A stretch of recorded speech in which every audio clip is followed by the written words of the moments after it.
22 বলে 47 করে পরের 5 রান করলেন আপনি 9 বলে, এটা চূড়ান্ত স্বার্থপরের মতো কাজ হয়েছে। তানজিদ তামিম ম্যাচ শেষে বলেছেন হংকং এর বিপক্ষে যে একটা হিসেব নিকেশ সেটা নিয়ে তিনি আসলে আফসোস করতে চান না, কিন্তু আমরা তো আফসোস করছি কারণ রান রেটটা তো এখনো নেগেটিভ।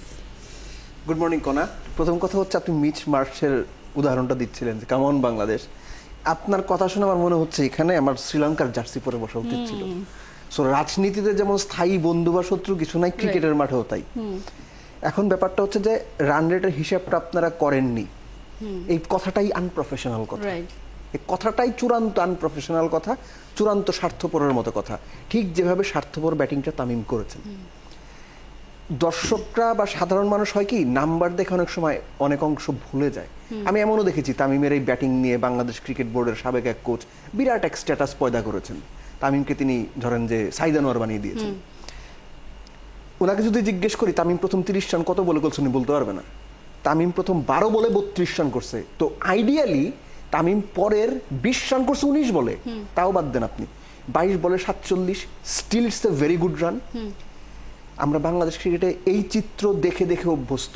আমাদের প্লেয়াররা অনেক সিনিয়রকে দেখেছি নিজের 50টা একটু করে নি। এই যে 22 বলে 47 করে পরের 5 রান করলেন আপনি 9 বলে, এটা চূড়ান্ত স্বার্থপরের মতো কাজ হয়েছে। হ্যাঁ, আপনি টপ স্কোরার 31 বলে 52 দেখা যাচ্ছে, 167 68 strike rate, primarily it looks okay. কিন্তু আপনি যখন ডিপ ডাউন করবেন এটার মধ্যে আপনি বুঝবেন ওই 47-এর পর না, 12 বলে 32-এর পর তামিম যা খেলছে পুরোটাই স্বার্থপর ইনিংস। এখন কথা হচ্ছে রান রেট।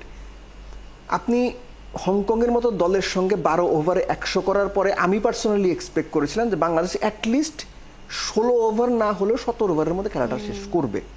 বাংলাদেশ সেটা পারেনি। আপনি শেষ 6 রানের জন্য 10 বল খেলবেন, এটা তো হইতে পারে না। এনিওয়েজ বাংলাদেশ তাও যে শেষ পর্যন্ত আশাটা বাঁচিয়ে রেখেছে সেটাই একটা বড় দিক।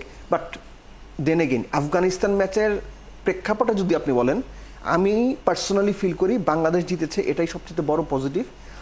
1 থেকে 10-এর মধ্যে যদি হিসাব করি Bangladesh against Afghanistan and the win, আমি 7টা এখানে নেগেটিভ পাবো, 3টা আমার পজিটিভ আছে।